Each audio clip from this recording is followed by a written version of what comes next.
Assalamualaikum warahmatullahi wabarakatuh. Halo, apa kabar sahabat sejuta kisah? Senang sekali kami bisa kembali hadir menjumpai Anda. Tentunya seperti biasa akan menghadirkan kisah-kisah nyata yang menarik, seperti kisah berikut ini yang sudah kami siapkan untuk Anda, berjudul Misteri Rumah Horor. Rumah yang cukup besar itu sudah 10 tahun kosong. Tidak ada seorang pun yang berani membelinya walau dengan harga murah, karena di dalam rumah itu ada makhluk dari dunia lain, dunia tak kasat mata. Akhirnya ada yang membelinya.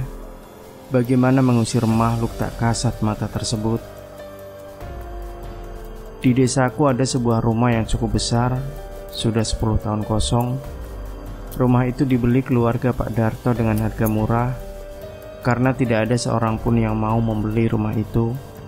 Katanya ada penghuni dari dunia lain yang tak kasat mata, sehingga menjadi angker. Katanya ada kuntilanaknya. Kalau malam Jumat Kliwon, jam 10-an ada perempuan berbaju putih, menggendong bayi sambil bersenandung, berjalan-jalan di teras depan ke belakang. Kadang kalau malam Selasa Kliwon juga begitu. Banyak tetanggaku yang sering melihatnya, sehingga kalau malam Jumat Kliwon dan malam Selasa Kliwon, tidak ada tetanggaku yang berani lewat depan rumah itu. Pak Darto adalah warga dari beda kecamatan, sudah mendengar mengenai keangkeran rumah ini. Tapi sayang, kalau harus melepas rumah itu karena harganya sangat murah, dengan halaman depan dan halaman samping yang cukup luas. Pak Darto mempunyai anak lelaki bernama Danu. Danu penasaran dengan kabar mengenai kuntilanak yang tinggal di rumah yang dibeli ayahnya.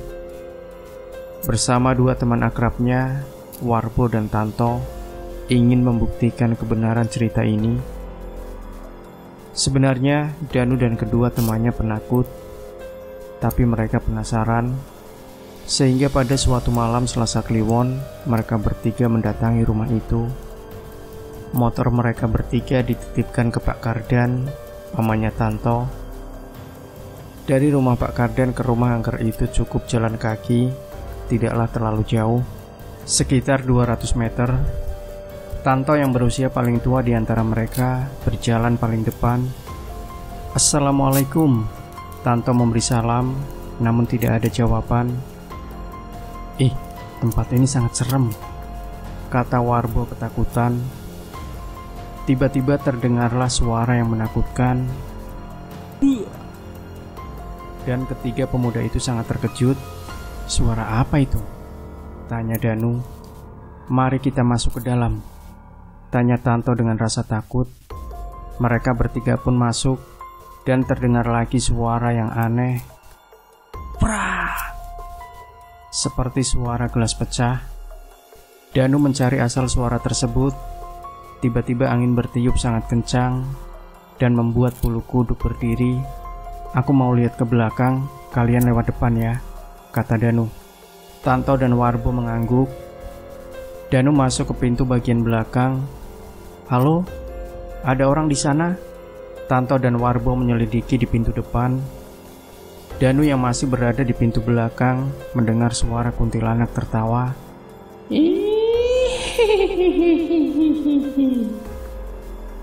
Danu melihat pintu terbuka dan ada sosok hantu yang berbaju long dress putih berdiri di depan pintu dengan kedua tangan siap mencengkram dirinya. "Hantu!" teriak Danu sambil lari terbirit-birit meninggalkan kedua temannya. Warbo dan Tanto yang tidak tahu kalau Danu lari terbirit-birit mencari Danu ke pintu belakang lalu masuk. "Kemana Danu?" tanya Tanto. Tiba-tiba pintu dapur tertutup oleh hembusan angin yang kencang. Mereka berdua menoleh ke arah pintu itu, dan ternyata di depan pintu berdirilah hantu itu dengan tangan yang berkuku sangat panjang siap mencengkeram leher mereka. Mereka hanya mampu berdiri bengong melihat hantu itu. "Siapa itu?" tanya Warbo dengan berbisik-bisik. "Dia hantu," teriak Tanto sambil lari ke ruang depan. "Tunggu aku!" teriak Warbo mengikuti Tanto. Mereka bermaksud lari keluar lewat pintu depan, tapi ternyata pintu itu terkunci. "Bagaimana ini? Kita keluar lewat mana?" tanya Tanto sangat ketakutan. Kuntilanak pun semakin dekat. "Kita terpaksa lewat jendela," kata Warbo. Kedua pemuda itu pun lari lewat jendela. Sesampainya di rumah Pak Kardan, mereka bertemu dengan Danu yang masih duduk di lantai bersandar dinding. "Danu, kenapa kamu pergi meninggalkan kami berdua?" tanya Warbo. "Aku sangat takut melihat kuntilanak itu," jawab Danu. "Berarti memang ada ya?" tanya Warbo. "Iya, gak cuma kabar burung," kata Tanto melanjutkan. "Kalau begitu gak usah dibeli," kata Warbo. "His, sudah dibayar. Kata bapakku bisa diusir," kata Danu lagi. Tampak Pak Kardan keluar sambil membawa 3 gelas minuman dan cemilan. "Ayo, silakan diminum." "Bagaimana? Kalian melihatnya?" Mereka bertiga hanya mengangguk. "Berarti tidak cuma kabar burung ya?" "Tadinya aku pikir juga begitu, Om. Ternyata memang benar-benar ada. Aku dengar-dengar Mbah Sujeno bisa mengusir setan," kata Warbo. "Kalau begitu bagaimana kalau besok kita ke sana?" tanya Danu antusias. "Boleh," kata Warbo. Keesokan harinya mereka bertiga pergi ke rumah Mbah Sujeno, paranormal yang masih sekampung dengan mereka. Dia adalah warga sekitar yang dibunuh oleh suaminya. Dia bernama Lastri, kata Mbah Sujeno. "Si Mbah bisa mengusirnya, Mbah?" tanya Danu. "Bisa, itu masalah gampang," jawab Mbah Sujeno penuh percaya diri. "Kalau begitu, bagaimana kalau malam Jumat Kliwon depan kita ke rumah itu?" tanya Danu penuh harap. "Oke, siapa takut?" tantang Mbah Sujeno. Malam Jumat Kliwon, mereka bertiga dan Mbah Sujeno pergi ke rumah itu. Mbah Sujeno masuk ke rumah sendirian, sementara Danu dan kedua temannya disuruh menunggu di luar di teras rumah. Sampai di dalam rumah, Mbah Sujeno mengedarkan pandangannya ke sudut-sudut rumah. Pada salah satu kamar, di sudutnya ada seorang perempuan berbaju putih, rambut terurai panjang, sedang berdiri memandangi Mbah Sujeno. Mbah Sujeno sangat kaget. Bulu kuduknya berdiri semua. Pandangan mata itu terlihat sangat mengerikan. "Siapa kamu?" tanya kuntilanak itu dengan suara yang serak. "Saya paranormal, biasa dipanggil Mbah Sujeno." "Mau apa kamu kesini?" "Saya hanya ingin tahu siapakah kamu itu." "Saya warga sini, saya bernama Lastri."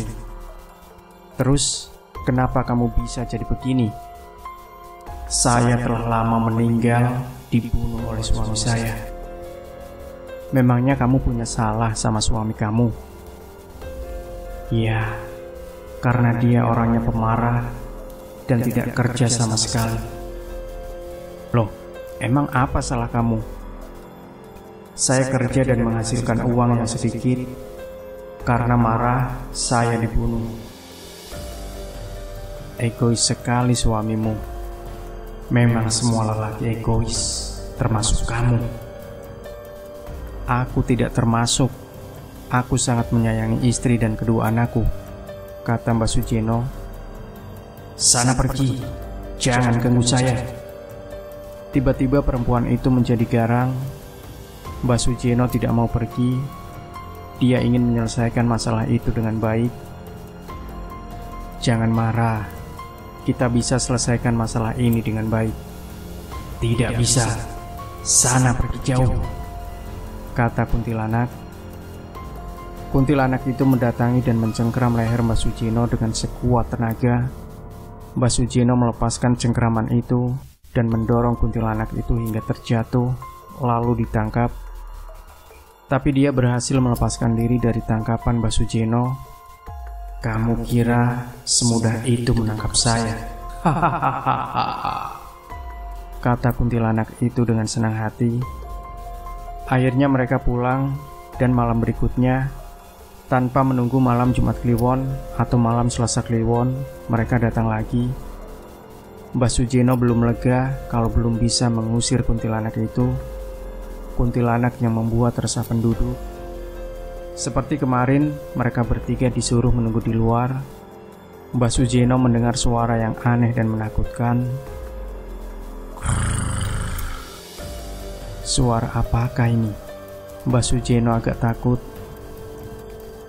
Wah, berani sekali kau datang ke sini lagi, kata Lastri dengan nada tinggi.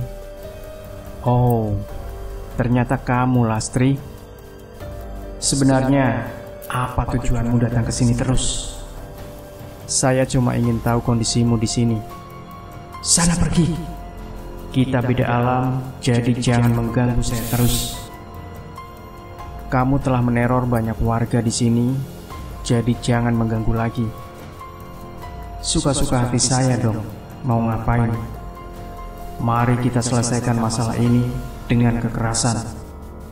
Kuntilanak itu menantang. Mereka akhirnya bertarung, suaranya terdengar sangat gaduh. Setelah itu sepi. Danu, Tanto, dan Warbo yang menunggu di luar gelisah menunggu dengan perasaan harap-harap cemas. Di mana ini Mbah Sujeno? Kata Danu cemas. Karena sampai lama Mbah Sujeno tidak muncul-muncul juga. Akhirnya mereka bertiga masuk ke dalam rumah untuk sambil mencari Mbah Sujeno.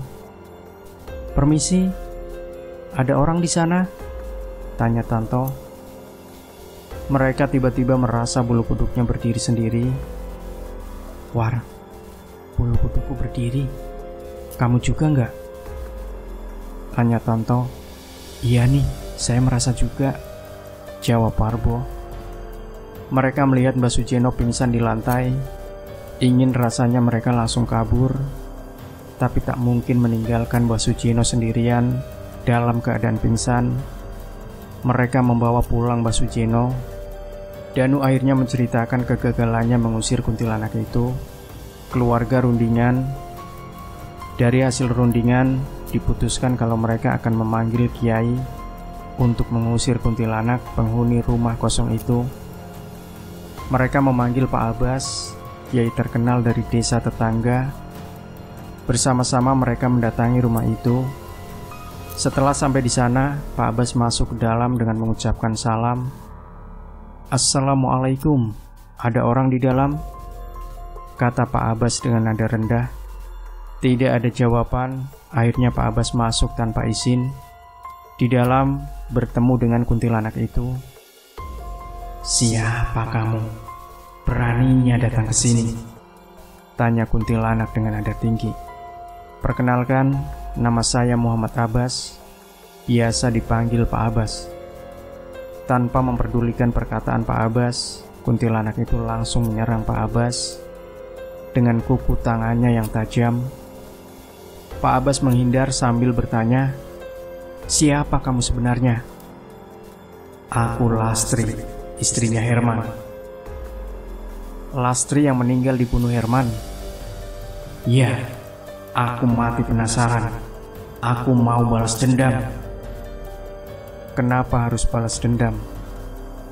Bukankah Herman dipenjara akibat perbuatannya? Bagiku, hutang nyawa harus dibayar dengan nyawa. Kamu bohong. Orang yang meninggal, arwahnya ke akhirat, bukan menjadi kuntilanak. Kuntilanak itu hanya tertawa terkikik, lalu menghilang.